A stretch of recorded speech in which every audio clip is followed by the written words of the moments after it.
Hey guys, let's talk about those hell yeah moments in your life that make you who you are and get you to where you want to be.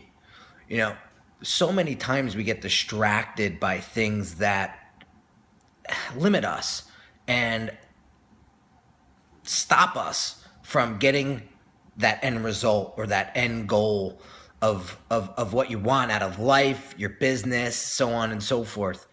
So funny, I had a great conversation with a potential client overseas. He's in the UK, and awesome guy. He helps people learn second, third, fourth languages, and he's just doing amazing things. And he's looking for a partner to actually help him grow his business and stuff like that, which is awesome. And he asked me, where do you see yourself fit? So I told him, I said, I'm an awesome, designer, and that's my passion, and so on. And he said, well, I'm not really looking for that. I'm looking for like a partner.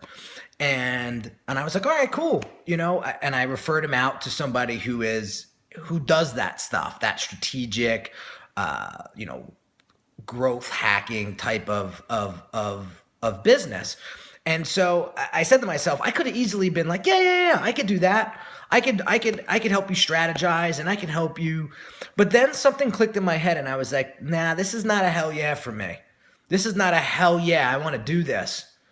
It was like, focus on what you want to do and where you want to be, and do that. And don't just yes people to death, because in the long run, you're doing yourself a disservice, you're doing your client a disservice, or that potential customer a disservice. So my challenge to you is never to do anything in life if it's not a hell yeah. If it's not a hell yeah, I want to do that, then don't do it. All right, guys, I'm signing off. Have a great weekend. Talk to you soon.